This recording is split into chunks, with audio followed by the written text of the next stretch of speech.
Inutos ng Marcos Jr. Administration noong Agosto ang dagdag sahod para sa mga kawani ng gobyerno. Sa bisa ito ng Executive Order 64 na nagtatakda ng salary increase na ibibigay sa government employees sa loob ng 4 na taon o hanggang 2027. Pero ang dapat sanang good news, tila napalitan ng pagkadismaya. In a nutshell, ano siya? Barat at di sapat.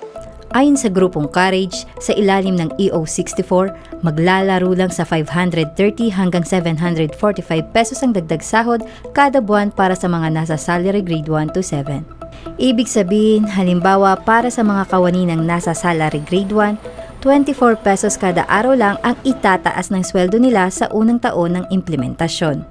Ang panawagan ng mga kawani, yung pangunahin ipatupad yung sinasabi ng saligang batas na lahat ng manggagawa sa pribado o maski sa publikong sektor, dapat ang sahod ng mga manggagawa ay nakabubuhay. Lohika magsasabi niya bakit nakabubuhay. Hindi naman tayo nagtatrabaho para magtrabaho, kundi para mabuhay. Mainam din daw sana kung isinama sa EO ang sweldo ng libo-libong naka-job order at contract service na mga kawani.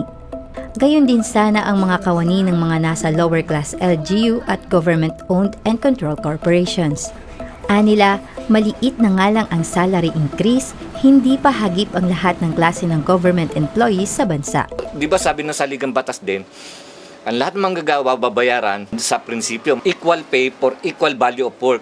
Ang mga jokos na yan, ang mga LGU workers na yan, anong pagkakaiba niyan sa mga national government workers at saka sa mga regular na workers? Hindi ba sila Hindi ba sila kaparehas ang tinatrabaho? Minsan nga, hindi lang kung minsan, madalas sila pa ang tumatrabaho ng mas marami kaysa sa mga regular.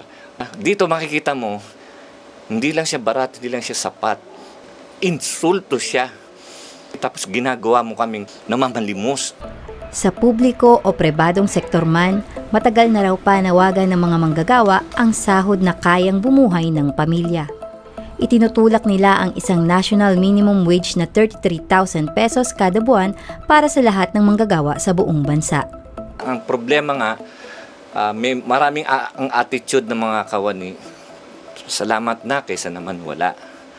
Yung ganong klaseng attitude, dapat tumulak na ipatupad kung ano yung nararapat. Kaya dapat niyang itulak yan. Kahit sabihin pa niya, ay wala na, walang ano yan. Hindi, igiit mo kasi karapatan mo yan. Karapatan ng mga manggagawang Pilipino at karapatan din yan ng mga kapwa manggagawa. Ang laban mo, laban ng lahat.